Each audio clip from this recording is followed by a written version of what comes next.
नमस्कार, सुबह के 10 बज रहे हैं। आप देख रहे हैं आज सुबह आपके साथ, मैं हूं अर्पिता आर्या। राष्ट्रपति चुनाव के लिए आज वोटिंग हो रही है। इसके साथ ही सियासी नजरिए से आज का दिन बेहद अहम है। आज ही मानसून सत्र का आगाज भी हो रहा है।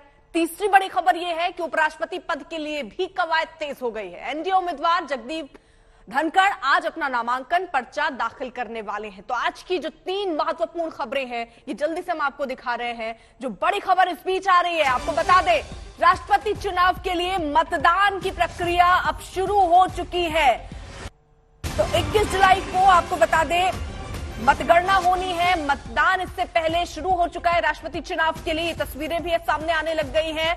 और पहले जो कई विपक्ष के दल जो थे वो मुर्मू के खिलाफ दिख रहे थे, अब वो पक्ष में आ रहे। संभावना द्रौपदी मुर्मू जो कि एनडीए की उम्मीदवार है, उनकी संभावना जीतने की ज्यादा दिख रही है। शाम 5 बजे तक राष्ट्रपति चुनाव के लिए मतदान होना है। हालांकि इन सब के बीच कांग्रेस ने 11 में से अपने 5 विधायकों को चेन्नई में छिपा दिया है, इसलिए कहीं वो टूट ना जाए, क्रॉस वोटिंग ना हो जाए। हालांकि उससे कोई बहुत फर्क नहीं पड़ता है, लेकिन कांग्रेस ये अपनी पार्टी के लिए करती हुई नजर आ रही है। तो राष्ट्रपति चुनाव के लिए मतदान जो है, मतदान करने की जो प्रक्रिया है वो इस वक्त शुरू हो चुकी है। अगर अब इस राष्ट्रपति चुनाव के वोटों की गणित को समझें तो देश के कुल निर्वाचित विधायकों की संख्या 4033 है। उस हिसाब से जो निर्वाचित विधायक की वोटों की कुल वैल्यू है वो करीब 5 लाख के करीब हो जाती है और कुल वोट वैल्यू 10 लाख के करीब। तो आज ये मतदान की प्रक्रिया हो रही है। हालांकि बीजेपी ने एक बार फिर से चौंकाया, क्योंकि द्रौपदी मुर्मू जो कि झारखंड की पहली महिला और आदिवासी राज्यपाल रही, उनको राष्ट्रपति के तौर पर, उम्मीदवार के तौर पर उन्हें उतारा है। विपक्ष की तरफ से यशवंत सिन्हा मैदान में है।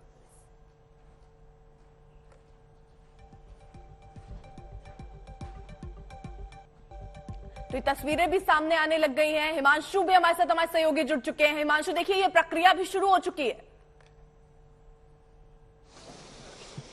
देखिए, बिल्कुल अर्पिता, पर जो प्रक्रिया है वो शुरू हो गई है। एक चीज मैं अर्पिता आपको बता दूं कि यहाँ लंबी लंबी लाइनें नहीं दिखाई देंगी, क्योंकि कमरा नंबर 63 जो है उस पे 6 जो है वो मतपत्र डालने के लिए जो है मतदान केंद्र बनाए गए हैं। उसमें अगर देखा जाए तो एक समय में 6 सांसद जो है अपना वोट कर सकते हैं। और दूसरी बात यह है कि जो सांसद अपना वोट करेंगे वो हरी कलम से करेंगे, हरी शाही का जो कलम होगा उससे करेंगे, और विधायक जो हैं वो पिंक शाही वाले से करने वाले हैं। तो एक तरीके से पूरी तरीके से लोकसभा के अंदर आज अगर माहौल रहने वाला है तो राष्ट्रपति चुनाव को मतदान को लेकर रहने वाला है। विपक्ष के सामने सबसे बड़ी विडंबना यह है कि उनको ये देखना है कि कहीं कोई क्रॉस वोटिंग ना हो जाए द्रौपदी मुर्मू के पक्ष में, क्योंकि बहुत से ऐसे आदिवासी सांसद हैं विपक्ष के जो दबी जबान में कह रहे हैं कि हमारा मन तो ये है कि वोट द्रौपदी मुर्मू को करें, लेकिन पार्टी लाइन है। तो ऐसे में पार्टी लाइन को अगर ब्रेक करके जाते हैं, क्योंकि इस पूरे राष्ट्रपति चुनाव में जो है वो व्हिप इशू नहीं की जा सकती है, तो ऐसे में अब देखना यह है कि कितने विधायक और कितने सांसद आज जो है क्रॉस वोटिंग करते हैं। ये भी एक बड़ी चीज है। सबसे बड़ी बात यह है कि 43 सांसद जो हैं वो अलग अलग विधानसभाओं के अंदर जो हैं वो वोट करेंगे, और 9 विधायक जो हैं वो आज संसद भवन में जो है वोट करने वाले हैं, जिनमें से 4 उत्तर प्रदेश के, 1 असम के, 1 हरियाणा के, 1 उड़ीसा के और 2 त्रिपुरा के विधायक जो हैं वो आज संसद भवन के अंदर जो है राष्ट्रपति का जो चुनाव चल रहा है उसमें मतदान करने वाले हैं। आपने जो संख्या बताई है वो है 10,86,431 वोटों की संख्या है, यानी कि सांसदों और विधायकों की जो वोट वैल्यू है वो 10,86,431 है। ऐसे में जो एनडीए की उम्मीदवार है द्रौपदी मुर्मू, उनके पास 6,66,000 वोट अभी है। तो एक तरीके से ये कहा जा सकता है कि 69% से अधिक का वोट शेयर जो है वो द्रौपदी मुर्मू के पास है। उनकी जीत जो है वो पक्की दिख रही है, लेकिन विपक्ष के नेता के तौर पर जो राष्ट्रपति पद के उम्मीदवार है यशवंत सिन्हा, वो ये अपील कर रहे हैं कि आप दिल की आवाज सुनिए और उस पर वोट कीजिए, क्योंकि इस पर कोई व्हिप जारी नहीं है। तो वो ये चाहते हैं कि उनके पक्ष में भी जो है एनडीए या गैर यूपी और गैर एनडीए के जो दल हैं उनके विधायक या सांसद वोट करें, लेकिन इसकी संभावनाएं बहुत कम है। दूसरी तरफ भारतीय जनता पार्टी की यह कोशिश है कि 70% से ज्यादा का मत प्रतिशत लेकर लगभग 2/3 की तरफ जो है वो भारतीय जनता पार्टी जाए और द्रौपदी मुर्मू को बड़ी जीत मिले, क्योंकि 2017 के अंदर रामनाथ कोविंद जब चुनाव लड़े थे तो उनको माफ कीजिएगा 70 जो है वो वोट मिला था। अब की बार भारतीय जनता पार्टी ने पूरी कोशिश की और पूरा अंकगणित देखें तो 70% से ज्यादा का जो है वोट शेयर वो द्रौपदी मुर्मू के पक्ष में जाता नजर आ रहा है, जिसमें गैर यूपीए और गैर एनडीए के दलों के अलावा रोक रही है। तस्वीरें भी देखिए सीधी आ रही हैं और यहाँ योगी आदित्यनाथ आपको तस्वीरों में दिख रहे होंगे, वो वोट करने के लिए पहुंचे हैं। तो करीब 4800 सांसद विधायक जो हैं वो आज मतदान करने वाले, इस प्रक्रिया से सीधे तौर पर वो जुड़ेंगे और ये तस्वीरें भी अब आने लग गई हैं। वो तस्वीरें भी हम आपको दिखा रहे हैं। योगी आदित्यनाथ आपको यहां पर नजर आ रहे हैं। जो विधायक है वो पिंक पेन का इस्तेमाल करेंगे और सांसद ग्रीन पेन का इस्तेमाल करेंगे। उसके अलावा किसी और पेन का इस्तेमाल होता है तो उस वोट को अमान्य कर दिया जाएगा। ये भी प्रक्रिया यहां पर है। आपको बता दें अब टक्कर द्रौपदी मुर्मू जो कि एनडीए की तरफ से उम्मीदवार है, यशवंत सिन्हा जो साझा उम्मीदवार है विपक्ष के, लेकिन अभी पलड़ा भारी द्रौपदी मुर्मू का लगता हुआ नजर आ रहा है। रामनाथ कोविंद को चौंकाया था जब नाम सामने आया था उनका राष्ट्रपति के लिए, उस समय उनको करीब 65% वोट मिले थे। इस वक्त बीजेपी की कोशिश ये है कि इसकी संख्या, इसका प्रतिशत जो है वो और बढ़ाया जाए। हालांकि 61% अभी द्रौपदी मुर्मू के हक में वोट जाता हुआ नजर आ रहा है।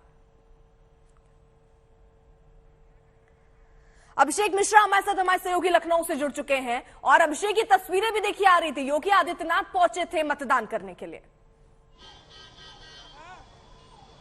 देखिए बिल्कुल अर्पिता, योगी आदित्यनाथ पहुंचे थे और 9:36 पर वो विधानसभा पहुंचे। उसके बाद राष्ट्रपति चुनाव में वो पहुंच करके उन्होंने मतदान की प्रक्रिया को पूरा किया है और बहुत महत्वपूर्ण है क्योंकि उत्तर प्रदेश से राष्ट्रपति चुनाव में बहुत बड़ा समर्थन द्रौपदी मुर्मू के खाते में माना जा रहा है। और इसको लेकर के न सिर्फ बीजेपी की तरफ से बल्कि विपक्ष से सुहेल देव भारतीय समाज पार्टी यानी ओपी राजभर ने खुले तौर पर ऐलान कर दिया था कि वो और उनके जो 7 विधायक है वो पूरी तौर से एनडीए के साथ खड़े होंगे। अभी हमारी बातचीत ओपी राजभर से हुई है तो उन्होंने सीधे तौर पर कहा है कि समाजवादी पार्टी के गठबंधन में है लेकिन वोट द्रौपदी मुर्मू को करने जा रहे हैं। और यही नहीं, उपराष्ट्रपति चुनाव के लिए भी आगे भी एनडीए को बाहर से समर्थन करेंगे, इस बात को उन्होंने साफ कह दिया है। और आज चूंकि अब विधायकों का आने का सिलसिला लगातार जारी हो गया, तस्वीर हम आपको दिखा देते हैं एक एक करके। सामने की तरफ आप देखेंगे तिलक हॉल है और ये लगातार जो गाड़ियां हैं विधायकों की आ रही हैं। चूंकि वोटिंग का समय शुरू हो गया है तो लगातार बीजेपी के विधायकों की लगातार आवाजाही हमें दिखाई दे रही है। श्रीकांत शर्मा हमें दिखाई दिए हैं, तमाम कई मंत्री हमको यहां पर दिखाई दिए हैं, जेपीएस राठौर दिखाई दिए हैं और उप मुख्यमंत्री भी यहां पर पहुंचे हैं। यानी कि बीजेपी ने जिस तरीके से राष्ट्रपति चुनाव के लिए पूरी तरीके से जो समर्थन दिया था उसकी वोटों के लिहाज से अगर तस्वीर देखें तो वो पूरी तरीके से बनती हुई नजर आ रही है। द्रौपदी मुर्मू भी जब लोक भवन पहुंची थी, उन्होंने समर्थन मांगा था तो उत्तर प्रदेश से चूंकि आप सांसदों के लिहाज से 80 सांसद और विधायक 403 यानी कि एक विधायक का जो वोट है वो 208 मूल्य का होगा तो वहीं विधायक सांसद का 700। ऐसे में इसका अंदाजा साफ लगाया जा सकता है कि उत्तर प्रदेश से कितना महत्वपूर्ण समर्थन द्रौपदी मुर्मू को आज के चुनाव में मिलेगा, जिसकी प्रक्रिया पूरी शुरू हो चुकी है। जी ठीक है, अब आपको रोकना चाह रही हूं। अशोक गहलोत कुछ कह रहे हैं। बने हैं जैसे एक बार भैरू सिंह जी शेखावत साहब बने थे तो नेचुरल जिस राज्य का बनता है उम्मीदवार उस राज्य में तो वेलकम तो होता ही है, तो उस रूप में लेना चाहिए। एक राज्य का उम्मीदवार बना है तो यहाँ के लोगों में भावना हो सकती है और जो वोटिंग होगा उसका पैटर्न तो वही रहेगा जो विचारधारा की लड़ाई है। जो मैंने कहा आपको राष्ट्रपति के उम्मीदवार के लिए वो बात लागू रहेगी। दोनों ही प्रत्याशियों का राजस्थान से जुड़ा हुआ है। अलवा जी भी राजस्थान की राज्यपाल रही हुई है। दोनों ही प्रत्याशी उपराष्ट्रपति में तो राजस्थान से जुड़ा हुआ है। जुड़ाव की बात छोड़िए, ये आप कह सकते हो पहली बार आजादी के बाद में लोकसभा और राज्यसभा दोनों के जो अध्यक्ष या चेयरमैन हैं वो दोनों राजस्थान से हैं। ये आप कह सकते हो, ये सुखद सहयोग है। भी सर जजों के सामने आपने जो विभाग कौन बोले उसकी काफी चर्चा हो रही है, भाजपा भी उसकी निंदा कर रही है। जो जजों के प्रोग्राम में बोला आपने सर बातें बोली।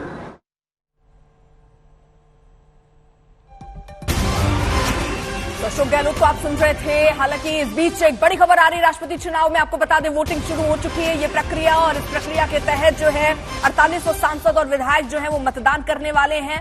हालांकि योगी आदित्यनाथ भी आपको तस्वीरों में दिख रहे हैं, थोड़ी देर पहले ही उन्होंने अपना मतदान किया है अशोक गहलोत ने जयपुर में वोट किया है, संसद भवन में भी सांसदों की वोटिंग चल रही है। तो आज का दिन महत्वपूर्ण, हालांकि इसकी पूरी पटपाटी रच ली गई थी बीजेपी की तरफ से उस दिन ही जब उम्मीदवार के तौर पर द्रौपदी मुर्मू उनको सामने रखा गया था एनडीए की तरफ से, और ये माना जा रहा है कि उनका पलड़ा भारी है। हालांकि विपक्ष की तरफ से साझा उम्मीदवार यशवंत सिन्हा है, क्योंकि उनके लिए बाकायदा वहां भी खींचतान चली। कई नाम पहले विपक्ष के तौर पर सामने आ रहे थे कि शायद ये उम्मीदवार हो सकते हैं, लेकिन आम सहमति जो बनी विपक्ष में वो यशवंत सिन्हा के नाम को लेकर बनी। उसके बाद कई बार उन्होंने भावात्मक अपील भी की अपने आप को जिताने के लिए कि अपने अंतर्मन की बात सुनिए। तो फिलहाल देखिए मतदान की जो प्रक्रिया है वो चल रही है। अनुपम भी हमारे साथ जुड़ चुके हैं इस वक्त कोलकाता से। अनुपम, देखिए मतदान की प्रक्रिया शुरू हो चुकी है, जगह अलग अलग जगहों से देखिए तस्वीरें भी, योगी आदित्यनाथ पहुंचे, अशोक गहलोत पहुंचे, वहां से क्या तस्वीर?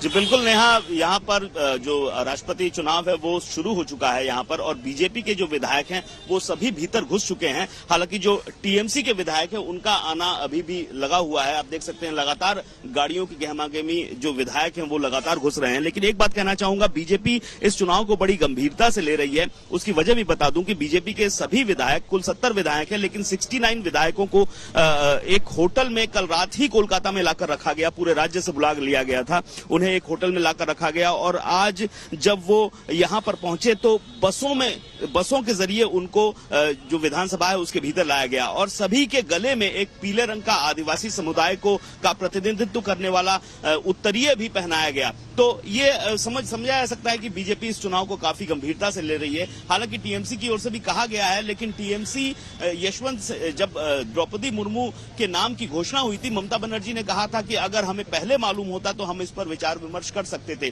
तो ऐसा कहने के बाद एक आशंका ये भी जताई जा रही है कि हो सकता है कि टीएमसी के कुछ विधायक, खास तौर पर जो आदिवासी समुदाय से जुड़े हुए हैं, वो क्रॉस वोटिंग कर सकते हैं। लेकिन फिलहाल जो स्थिति हमें दिख रही है कि लगातार जो विधायक हैं, बीजेपी के विधायक भीतर घुस चुके हैं, और टीएमसी के भी ज्यादातर विधायक वोटिंग के लिए आ चुके हैं। ममता बनर्जी थोड़ी देर में अभी हाजिर होंगी यहां पर।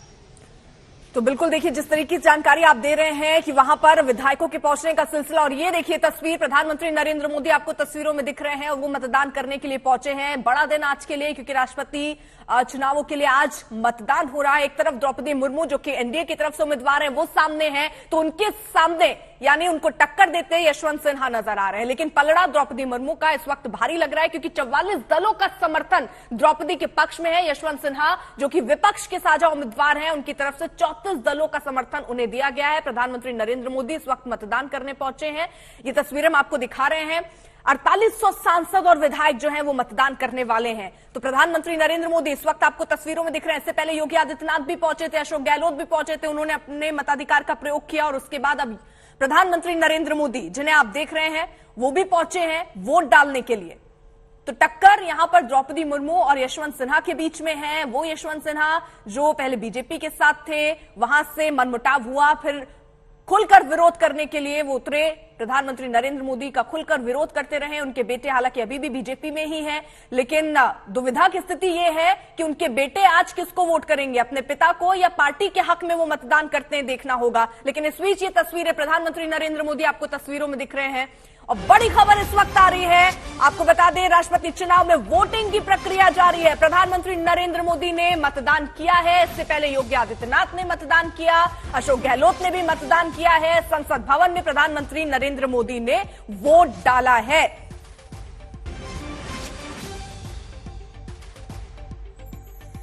हिमांशु हमारे साथ लगातार मौजूद है, कोलकाता से अनुपम है हमारे साथ, लखनऊ से अभिषेक मिश्रा हमारे साथ मौजूद है, पल पल की अपडेट इससे जुड़ी हम तक पहुंचा रहे हैं। हिमांशु का जल्दी से रुख। हिमांशु, ये तस्वीर भी हमने सामने देखी, प्रधानमंत्री नरेंद्र मोदी पहुंचे और मतदान किया। देखिए बिल्कुल, प्रधानमंत्री नरेंद्र मोदी समय से अगर आप देखें तो 10 बजे चुनाव में मत डालने की जो प्रक्रिया है वो शुरू हुई है। और प्रधानमंत्री नरेंद्र मोदी जो हैं अमूमन जब संसद का सत्र शुरू होता है तो वो 10:15 बजे जो है संसद भवन में आते हैं। लेकिन आज राष्ट्रपति का चुनाव था, उसमें मतदान था, और मतदान से पहले वो जो है लगभग 9:30 बजे संसद भवन आए, वहां पे मीडिया से मुखातिब हुए, और उसके बाद जो है अब अपना मत जो है वो राष्ट्रपति चुनाव के लिए वो डालने जा रहे हैं। तो एक तरीके से आप देखिए कि कहीं ना कहीं भारतीय भारतीय जनता पार्टी का जो कॉन्फिडेंस है कि उनकी जो उम्मीदवार है एनडीए की द्रौपदी मुर्मू, उसकी जीत को कैसे सुनिश्चित किया जाए, उसकी रणनीति अर्पिता आप भी बता रही हैं कि नाम घोषणा करने से पहले ही भारतीय जनता पार्टी ने बना ली थी। जो बात मैं पहले भी कह रहा था, ना सिर्फ एनडीए बल्कि गैर एनडीए के कई घटक दल और यूपीए के भी कई ऐसे घटक दल, उनको द्रौपदी मुर्मू का समर्थन मिला है। उसके लिए एक बड़ी तरीके से रणनीति जो है वो भारतीय जनता पार्टी ने बनाई और एक आदिवासी नेता के तौर पर जो है द्रौपदी मुर्मू को पेश किया। उन्होंने कहा कि पहली आदिवासी महिला जो है देश की राष्ट्रपति बनने जा रही है, जिसको लेकर ये देखा जाए तो जेएमएम ने भी, जो कांग्रेस के साथ झारखंड में सरकार चला रही है, उन्होंने भी कहा, क्योंकि उनकी पार्टी का जो बेस वोट बैंक है वो ट्राइबल है, आदिवासी है, तो ऐसे में जेएमएम ने खुलकर कहा कि वो अपना जो है समर्थन वो द्रौपदी मुर्मू को दे रहे हैं। बीजेडी, क्योंकि द्रौपदी मुर्मू उड़ीसा से आती है तो बीजेडी ने भी उनका समर्थन किया और साथ ही साथ जो है वाईएसआर कांग्रेस जो आंध्र प्रदेश के अंदर है, समय समय पर जो है एनडीए सरकार को समर्थन करती रही है कई बिलों पर, कई चर्चाओं के दौरान, लेकिन इस राष्ट्रपति चुनाव में भी जो है वाईएसआर कांग्रेस ने दिया। और साथ ही साथ अगर देखें तो उत्तर प्रदेश के अंदर ना सिर्फ शिवपाल यादव बल्कि ओम प्रकाश राजभर की जो पार्टी है उसने भी जो है वो समर्थन दिया है द्रौपदी मुर्मू को। तो एक तरीके से कई छोटे दलों को और कई बड़े दल ऐसे जिनका वोट शेयर बहुत ज्यादा है, आंध्र प्रदेश के अगर वोट शेयर को देखा जाए तो एक एमएलए का जो वोट शेयर है वो लगभग 175 है, तो ऐसे में लगभग 50,000 से ज्यादा का वोट शेयर सांसदों और विधायकों को मिलाकर बनता है, जिसमें वाईएसआर कांग्रेस की बड़ी भूमिका है। बीजेडी का वोट शेयर अगर आप देखेंगे तो उनके 12 सांसद हैं और लगभग 125 एमएलए हैं, तो वो एक मजबूत तरीके से जो है वो एनडीए के पक्ष में जब गया, उसके बाद कई विपक्षी दलों ने भी जो है द्रौपदी मुर्मू को समर्थन दिया। तो कहीं ना कहीं भारतीय जनता पार्टी इस चीज को लेकर तो पहले ही निश्चित थी, उनको ये लग रहा था, विश्वास था कि द्रौपदी मुर्मू को लेकर वो कहीं उनको किसी तरीके की कोई दिक्कत नहीं होगी, क्योंकि एनडीए का जो वोट शेयर था वो 48.5 था। लेकिन उनको ये उम्मीद थी कि कई जो है यूपीए के घटक दल और गैर एनडीए और गैर यूपीए के घटक दल जो है वो द्रौपदी मुर्मू के समर्थन में आएंगे। वो चुनाव जैसे ही उनके नाम की घोषणा हुई उसके बाद एक एक कर दल जो है वो जुड़ते चले गए और आज भारतीय जनता पार्टी को उम्मीद है लगभग 70% से ज्यादा का जो वोट शेयर है वो द्रौपदी मुर्मू के पक्ष में जाएगा।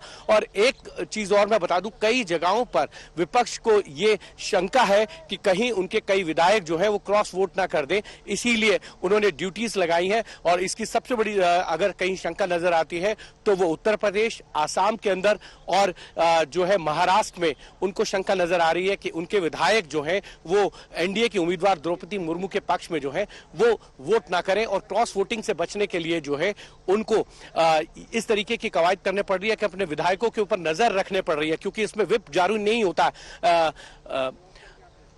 अर्पिता, और व्हिप जारी ना होने के कारण जो है क्रॉस वोट हो सकता है और ये संभावनाएं बहुत ज्यादा है। हमने पहले के चुनावों में भी देखा है, 2017 के अंदर भी जो है बहुत से क्रॉस वोट जो हुए थे वो रामनाथ कोविंद के पक्ष में गए थे।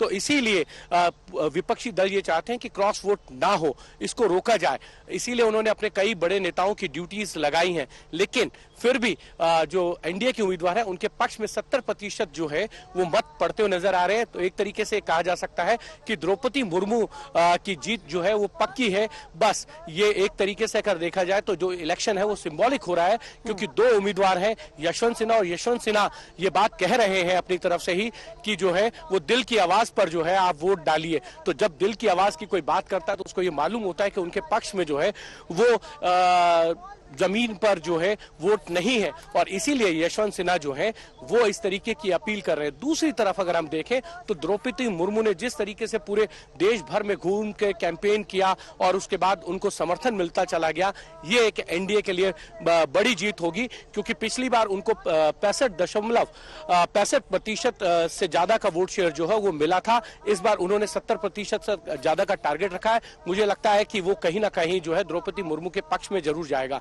और उपराष्ट्रपति पद के लिए आज क्योंकि नामांकन करने जा रहे हैं जगदीप धनखड़, तो उसमें भी भारतीय जनता पार्टी चाहेगी कि इसी तरीके का जो है समर्थन उन्हें मिले। लेकिन इतना है कि उपराष्ट्रपति पद का जो चुनाव है उसमें भारतीय जनता पार्टी जगदीप धनखड़ को अकेले दम पर जिता सकती है, क्योंकि 788 टोटल वोट है लोकसभा और राज्यसभा के, उसमें भारतीय जनता पार्टी के पास जो है 394 वोट है, यानी कि बहुमत के आंकड़े से 3 वोट ज्यादा है। ऐसे में अगर एनडीए के सांसदों की संख्या को जोड़ दिया जाए तो वो बहुत बड़ी संख्या बन जाएगी। लगभग जो है 70% से ज्यादा का वोट शेयर जो है वो जगदीप धनखड़ के भी पक्ष में जाएगा। भारतीय जनता पार्टी की कोशिश है कि जिस तरीके से राष्ट्रपति के चुनाव में उन्होंने जो है यूपीए के घटक दलों को अपने साथ लेके आए, या जो वो दल है जो ना कांग्रेस का समर्थन करते हैं और ना ही जो है वो भारतीय जनता पार्टी के एनडीए का समर्थन करते हैं, वो भी जो है जगदीप धनखड़ के पक्ष में वोट करें। इसको लेकर भी भारतीय जनता पार्टी ने जो है अपनी रणनीति पर काम करना शुरू कर दिया है। अर्पिता, बिल्कुल हिमांशु, जैसा आप बता रहे हैं ये गणित, क्योंकि हम लोग जैसे चर्चा में पहले बात कर रहे थे कि द्रौपदी मुर्मू का नाम लाना ही, एक आदिवासी चेहरा लाना ही एक बड़ा दाव था बीजेपी का। यहाँ पर इस सवाल के साथ लौटूंगी, जरा ये तस्वीरें भी दिखा दे। नवीन पटनायक देखिए पहुंचे हैं मतदान करने के लिए, क्योंकि राष्ट्रपति चुनाव के लिए वोटिंग की प्रक्रिया इस वक्त चल रही है। आम जनता, आपको बता दें, इस प्रक्रिया में सीधे रूप से राष्ट्रपति नहीं चुनती। चुनाव के लिए एक इलेक्टोरल कॉलेज होता है, सांसद विधायक इसके हिस्सा होते हैं। 4800 सांसद और विधायक जो हैं वो मतदान करने वाले हैं। 3 तस्वीरें हम दिखा रहे हैं। प्रधानमंत्री नरेंद्र मोदी ने भी वोट डाला है। नवीन पटनायक की तस्वीर हम दिखा रहे थे, वो भी वोट करने पहुंचे। योगी आदित्यनाथ अब से थोड़ी देर पहले पहुंचे थे, उन्होंने भी मतदान प्रक्रिया में हिस्सा लिया। लेकिन जिस पर हिमांशु हम लोग बात कर रहे थे, क्योंकि आप द्रौपदी मुर्मू को लाना, यहां एनडीए ने पूरी रणनीति तय की और शायद इसी का नतीजा है कि शिवसेना को भी साथ आना पड़ा, जेएमएम को भी साथ आना पड़ा, राजभर की पार्टी को भी साथ आना पड़ा। बिल्कुल, राजभर की पार्टी को भी साथ आना पड़ा और अंतिम समय पर कहा कि हम क्योंकि पिछड़ों की राजनीति करते हैं और इसीलिए हम एक आदिवासी नेता जो राष्ट्रपति पद की उम्मीदवार है उनका समर्थन करेंगे। तो ओम प्रकाश राजभर ने खुलकर जो है वो समाजवादी पार्टी का तौर पर ये कहें कि जिस उम्मीदवार को वो समर्थन करने जा रही थी, यशवंत सिन्हा को, उसको समर्थन भी नहीं दिया। और उनका एक आरोप यह भी था कि जब यशवंत सिन्हा वहां पर अपने लिए प्रचार करने आए थे तो उस बैठक के अंदर जो है जयंत चौधरी को तो बुलाया गया था, उनको नहीं बुलाया गया था।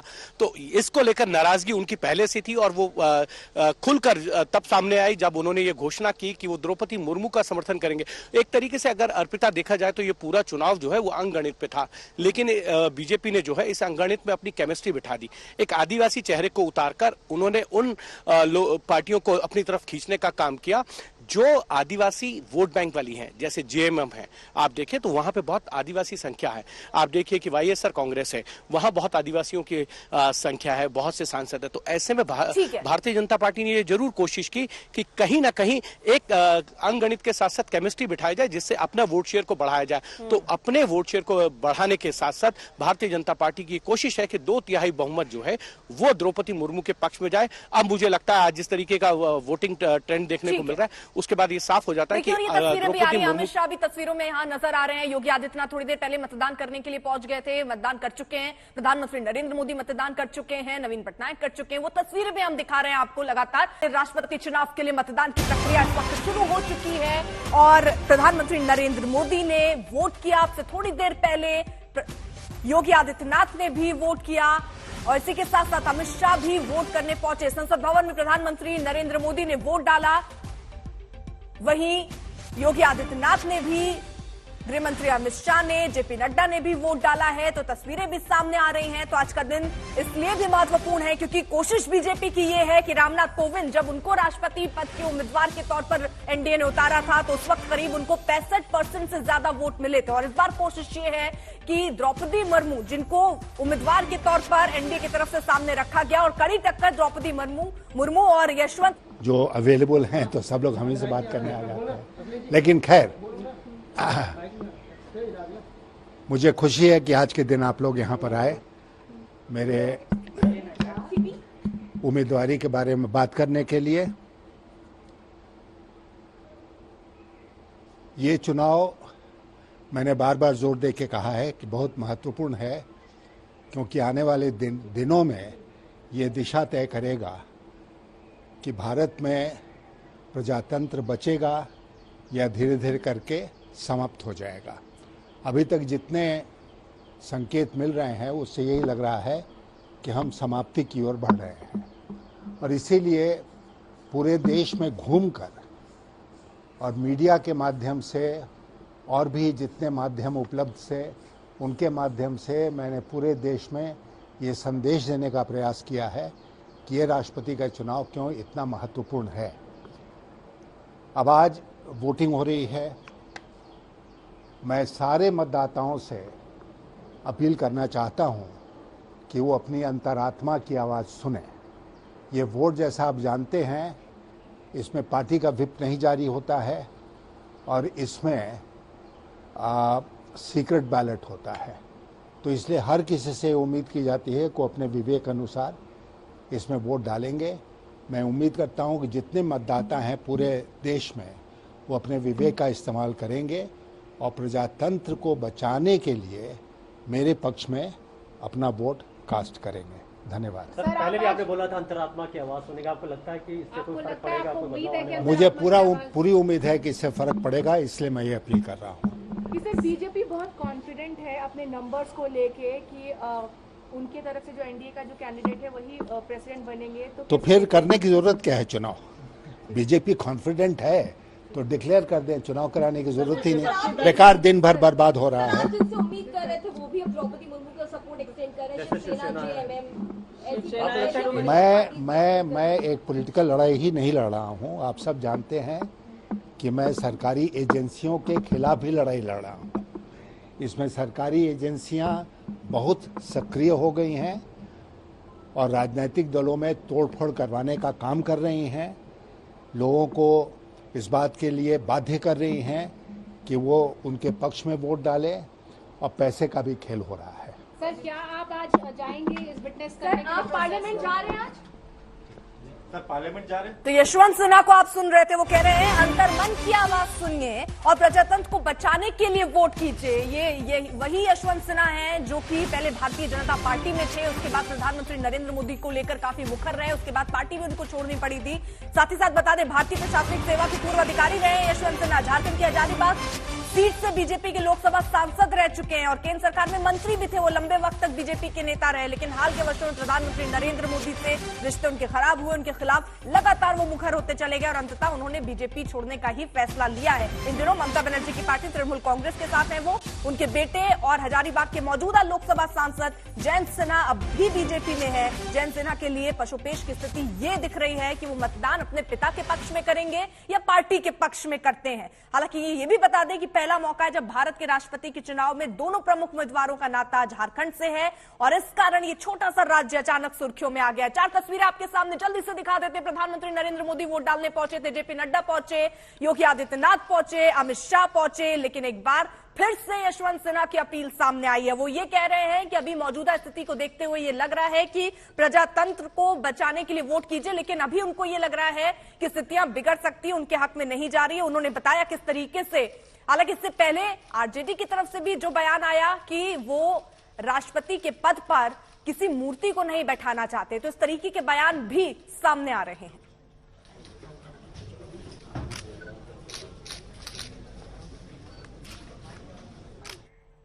राष्ट्रपति चुनाव को लेकर अब से कुछ देर पहले प्रधानमंत्री मोदी ने कहा कि हमें नए राष्ट्रपति और उपराष्ट्रपति का मार्गदर्शन मिलेगा।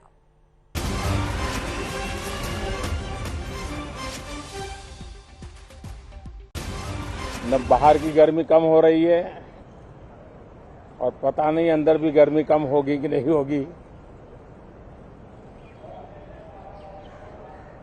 ये कालखंड एक प्रकार से बहुत महत्वपूर्ण है।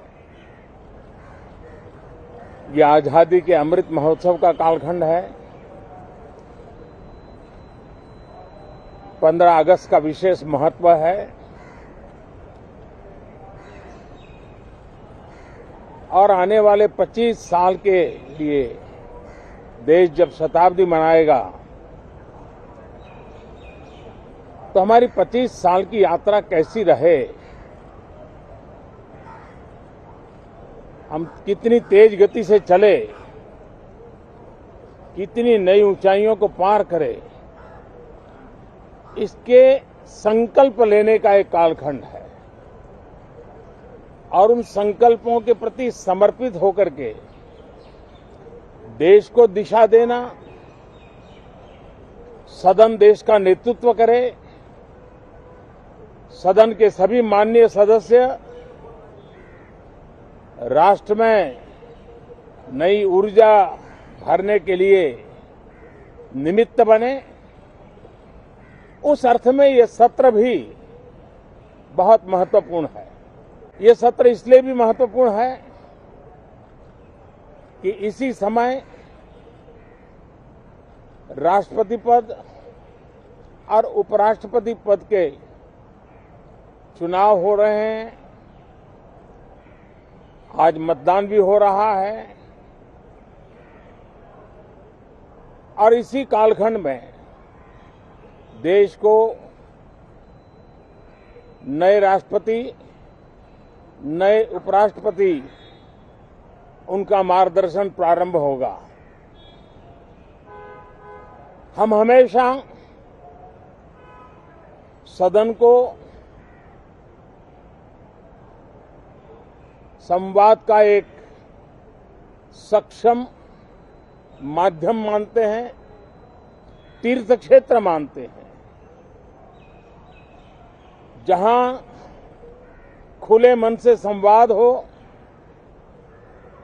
जरूरत पड़े तो वाद विवाद हो, आलोचना भी हो, बहुत उत्तम प्रकार का एनालिसिस करके चीजों का बारीकियों से विश्लेषण हो,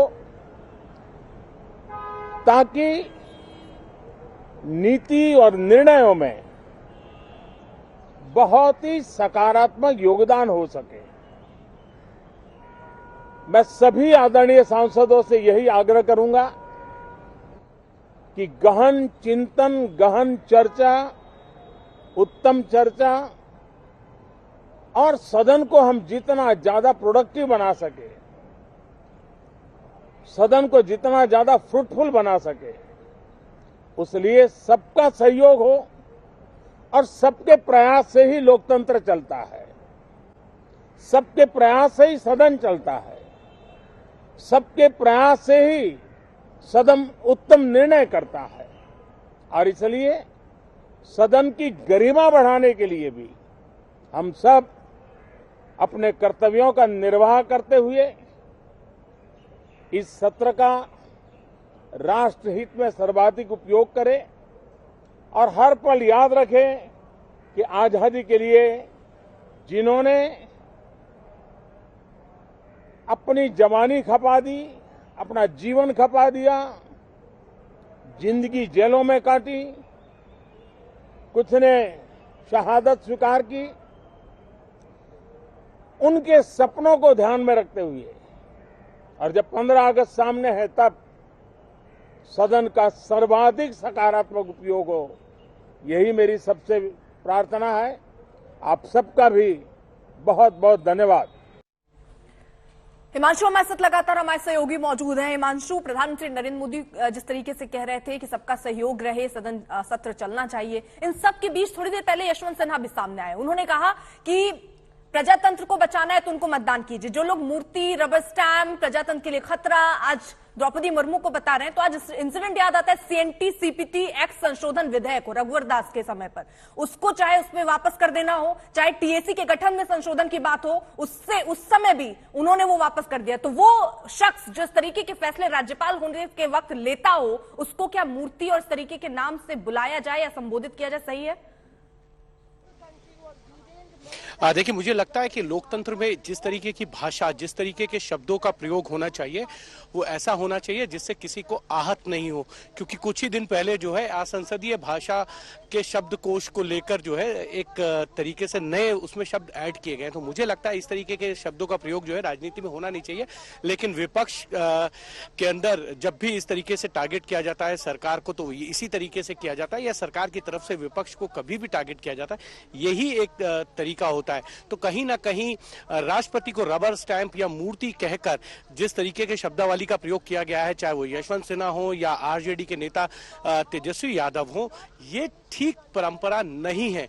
लेकिन क्या भारतीय जनता पार्टी जब सत्ता में थी तो मनमोहन सिंह को वो मौनी कहते थे कि वो चुप रहते हैं, वो कुछ बोलते नहीं है, मौनी बाबा है। तो ये जो तरीका है, इस तरीके के जो आरोप प्रत्यारोप या ये जो भाषा है, ये अमूमन आपको देखने को मिलेगी जब इस तरीके के मौके आएंगे, चाहे वो राष्ट्रपति का चुनाव हो, लोकसभा चुनाव हो, विधानसभा के चुनाव हो। तो राजनीति में इस तरीके की शब्दावली जो है अमूमन आपको देखने को मिलेगी। लेकिन इस तरीके की शब्दावली का अगर प्रयोग नहीं होगा तो राजनीति को लेकर जो लोगों के मन में भावना है वो थोड़ी सी और अच्छी होगी। नहीं तो जिस तरीके की शब्दावली का प्रयोग हो रहा है उससे ये हमेशा कहा जाता है कि राजनीति का जो स्तर गिर रहा है वो कहीं ना कहीं कहां जाकर रुकेगा, ये देखने वाली बात है। तो आज यशवंत सिन्हा जो है वो द्रौपदी मुर्मू पर आरोप लगा रहे हैं। याद कीजिए 2014 के कुछ समय बाद तक वो जब भारतीय जनता पार्टी में थे तब उन्होंने इस तरीके की शब्दावली का प्रयोग जो है वो ना भारतीय जनता पार्टी के नेताओं के लिए किया था, ना द्रौपदी मुर्मू या कॉन्स्टिट्यूशनल पद पे बैठे किसी व्यक्ति के लिए। एक चीज भारतीय जनता पार्टी के लिए बहुत अच्छी है कि यशवंत सिन्हा जो है वो भारतीय जनता पार्टी के ही नेता है जो आज विपक्ष के राष्ट्रपति पद के उम्मीदवार हैं। और खुद आप अंदाजा लगाइए कि यशवंत सिन्हा को अपनी हार किस तरीके से सामने दिखाई दे रही है कि ममता बनर्जी, क्योंकि वो टीएमसी ज्वाइन कर चुके थे, उसके बाद ममता बनर्जी कह रही है कि अगर हमको मालूम होता कि द्रौपदी मुर्मू जो है वो एनडीए की उम्मीदवार होने जा रही है तो हम यशवंत सिन्हा को समर्थन नहीं करते। एक तरीके से कहीं ना कहीं ये यशवंत सिन्हा के लिए सेटबैक था। जिस पार्टी के अंदर वो गए थे भारतीय जनता पार्टी को छोड़कर, वहां की नेता, सबसे बड़ी नेता वो ये कहे कि अगर द्रौपदी मुर्मू को राष्ट्रपति पद का उम्मीदवार बनाया जा रहा है, उन्हें मालूम होता तो वो द्रौपदी मुर्मू का समर्थन करती। तो ये कहीं ना कहीं यशवंत सिन्हा के लिए इस वक्त जो है एक तरीके से कहे आहत करने वाली बात थी। और आप देखिए कि एक एक करके जो है यूपीए के कई घटक दल जो है वो एनडीए की उम्मीदवार का समर्थन कर रहे हैं। तो कहीं ना कहीं आप कह रहे हैं जैसे देखिए ममता बनर्जी का ऐसा बयान आ जाना, उसके बाद समर्थन, क्योंकि शिवसेना भी द्रौपदी मुर्मू को समर्थन कर रही है, जेएमएम भी कर रही है, राजभर की पार्टी भी चली गई साथ। लेकिन आप आहत होने की बात कर रहे हैं तो आज स्थिति क्या दिख रही है? क्योंकि उनके बेटे अपने पिता को वोट करेंगे या फिर वो पार्टी के साथ जाएंगे, ये भी दिलचस्प होने वाला है। और इससे कितने वो आहत होते नहीं होते वो भी देखना होगा। देखिए बिल्कुल ये बात सत्य है कि जयंत सिन्हा किस पक्ष में वोट करेंगे, क्योंकि पार्टी की लाइन से मुझे नहीं लगता कि जो है जयंत सिन्हा वो बाहर जाएंगे। मैं आपको एक उदाहरण दे देता हूं। 2018 के अंदर बजट के बाद जो है वो यशवंत सिन्हा ने एक आर्टिकल लिखा था एक अंग्रेजी अखबार में। उस आर्टिकल का जवाब जो है वो जयंत सिन्हा ने आर्टिकल लिख कर दिया था। तो एक तरीके से कहा जाए कि राजनीतिक तौर पर देखा जाए तो जयंत सिन्हा के लिए आज बड़ी दुविधा है कि वो अपने पिता के पक्ष में वोट करेंगे या पार्टी की लाइन पर जाकर वोट करना है। लेकिन इतना जरूर है कुछ देर बाद ये साफ हो जाएगा जब वोटों की गिनती जो है 21 तारीख को होगी कि जयंत सिन्हा ने किस तरह वोट किया। लेकिन ये मान के चला जा सकता है कि जिस तरीके से अभी तक उनका रुख रहा है और उन्होंने एक शब्द भी जो है ना पार्टी के खिलाफ बोला है, और जब जब पार्टी को जरूरत पड़ी है तो जयंत सिन्हा ने आके पार्टी का मोर्चा संभाला। चाहे वो यशवंत सिन्हा ने ही सरकार को घेरने की कोशिश की हो या सवाल खड़े किए हो, उनका जवाब जयंत सिन्हा समय समय पर देते रहे हैं। तो ये माना जा सकता है कि जयंत सिन्हा जो है पार्टी लाइन पर ही वोट करने वाले हैं। लेकिन यशवंत सिन्हा की जो आज स्थिति है उनका जो ये कहा जाए कि चुनाव से पहले, उम्मीदवारों की घोषणा से पहले जो है उनके पक्ष में जो है वोट शेयर जो है लगभग जो है 48% के आसपास था।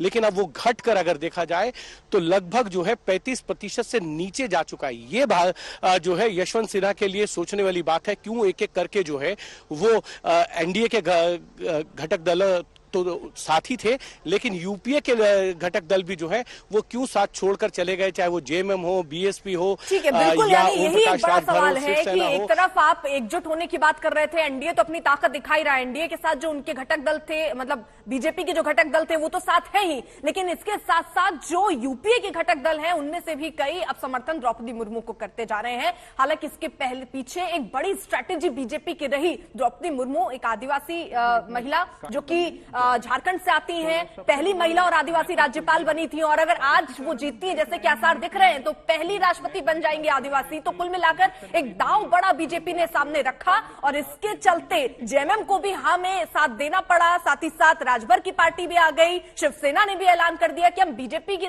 विचारधारा के साथ नहीं जा रहे, लेकिन हम द्रौपदी मुर्मू को सपोर्ट करने के लिए जाते हुए नजर आ रहे। इस बीच देखिए मतदान की प्रक्रिया जारी है। अमित शाह मतदान करने पहुंचे, प्रधानमंत्री नरेंद्र मोदी पहुंचे और योगी आदित्यनाथ भी पहुंचे।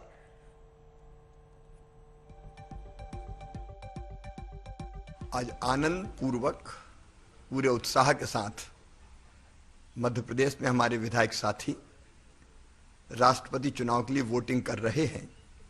और आनंद इस बात का है कि पहली बार एक आदिवासी बेटी, भारत की बेटी, राष्ट्रपति बनेगी। उनको लेके केवल मतदाताओं में नहीं, क्योंकि एमएलए वोट डालते हैं राज्यों में, तो आम जन में भी जबरदस्त उत्साह है और ये भारत के लोकतंत्र की विशेषता है।